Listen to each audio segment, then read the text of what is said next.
शिवम। मंत्र सिद्धि रहस्य। मंत्रों में ऐसी क्या शक्ति होती है जिससे कोई कार्य सिद्ध हो जाता है या उसका प्रभाव हमें दिखाई देता है या महसूस होता है। आज हम एक उदाहरण से थोड़ा इसको समझ लेंगे। मान लीजिए एक व्यक्ति संगीतकार बनना चाहता है। वो किसी वाद्य यंत्र को बजाना सीखना चाहता है, जैसे ढोलक हो गई, तबला हो गई या अलग अलग तरह के जो वाद्य यंत्र होते हैं वो सीखना चाहता है। पहले जब वो किसी टीचर के पास जाएगा और वह बजाना शुरू करेगा तो उसे बजाने में थोड़ी सी शर्म, हिचकिचाहट और थोड़ा कन्फ्यूज़न रहेगा।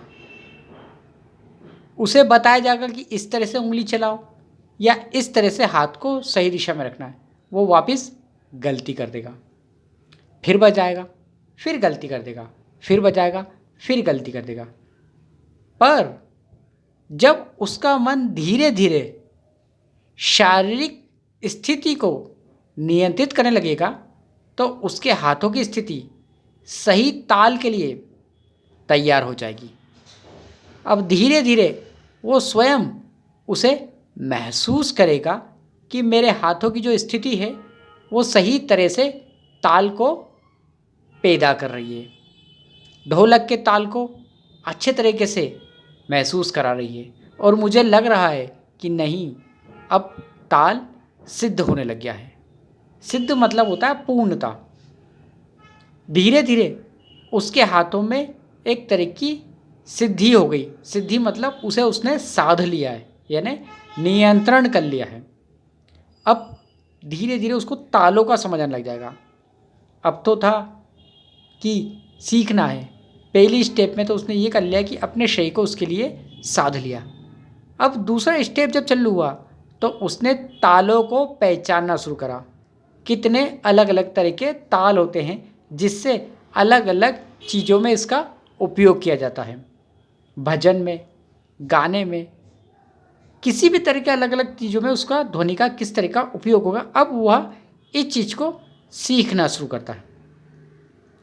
जैसे जैसे उसके हाथ में सामर्थ्य और उसका मन शारीरिक क्षमता को नियंत्रित करने लग जाता है तो वहीं से वो तालों पर नियंत्रण करने लग जाता है। जितना उसके तालों पर नियंत्रण होता रहता है उतना वो मास्टर बनता रहता है। रात दिन अभ्यास करते रहने से एक समय बाद वो स्वयं मास्टर बन जाता है। इसी तरह से हमें समझना पड़ेगा कि मंत्र शक्ति भी इसी तरह से काम करती है। हमारे ध्वनि जो होती है वो भौतिक यंत्र होती है। मानसिक तौर पे तुम्हें मन से ही जुड़ के उस भौतिक यंत्र को जोड़ना पड़ता है। जैसे हम मंत्र बोलेंगे तो मुंह से बोलेंगे, पर उसकी शक्ति मन से आएगी। जैसे ढोलक होती है तो ढोलक में कोई ताल नहीं होता है।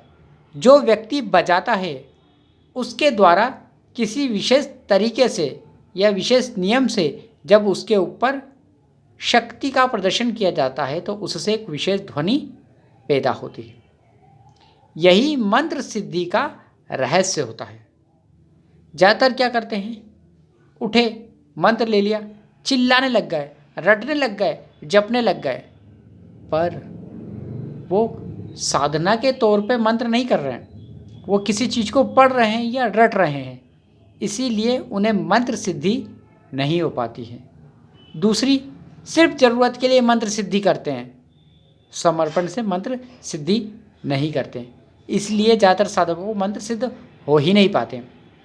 क्योंकि जब तुम किसी चीज़ के कारण को लेकर मंत्र करोगे तो मंत्र में कारण बैठा है, समर्पण नहीं बैठा।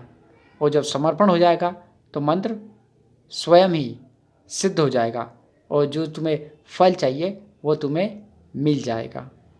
शिवम।